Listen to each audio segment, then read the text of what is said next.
Sindh university Jamshoro जे मारी hostel में शागिर्दनि विच में कुकिंग जा मुकाबला कराया विया। बेक पार्लर कंपनी जे तावन सां सिंध टीवी नेटवर्क पारां मुनक़द कयल कुकिंग कॉम्पिटिशन में शागिर्दनि हिस्सो वठी मुख़्तलिफ़ खाधा पचाया। उन मौके ते सिंध यूनिवर्सिटी जी शागिर्दाणी फरानाज़ मंगी कुकिंग कॉम्पिटिशन में फाइनल लाइ क्वालिफाई करे वरितो। मूंखे न लॻंदो हुयो त मां एतिरी सुठी कुकिंग कंदी आहियां त मां विन करे सघां थी, पर हाणे ख़बर पई। इंशाल्लाह अॻिते बि विन कंदमि ऐं कोशिशि कंदी रहंदमि। शागिर्दाणियुनि तोड़े उस्तादनि जो चवणु हो त अहिड़े क़िस्म जे मुक़ाबलनि सां शागिर्दाणियुनि खे तमामु घणो फ़ाइदो थिए थो। इन सां इहो बि साबित थियो त जेके छोकिरियूं पढ़नि थियूं उहे सिर्फ़ु मतिलबु ॿाहिरि मतिलबु हो घरेतड़ियूं बि आहिनि। इन सां इहो न आहे त न पढ़ण वारियूं छोकिरियूं ई घरेतड़ियूं थी सघनि थियूं।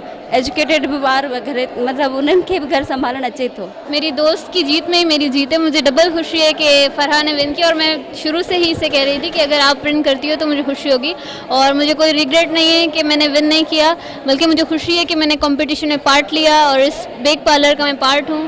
बहुत खुशी है मुझे। न मूंखे इलाही ख़ुशी थी त हिते हिकिड़ी डिफरेंट एक्टिविटी थी आहे ऐं न्याणियुनि जे लाइ सुठो आहे त उहो पढ़ाई करे करे डेफिनेटली थकिजी वेंदियूं आहिनि, तो सफ़ा हिकिड़ो चेंज माहौल थी वियो आहे। तो डेफिनेटली जॾहिं हे डिफरेंट एक्टिविटीज़ थींदी त हुनजी प्रोडक्टिविटी वधंदी।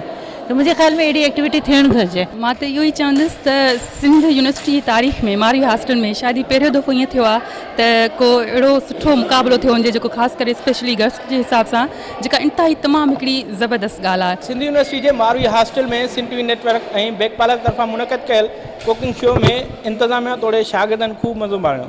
कैमरामैन हसीब ऐं साथी रिपोर्टर इस्माइल बारिजो सां गॾु गुलाम फरीद लाको, सिंध टीवी न्यूज़ हैदराबाद।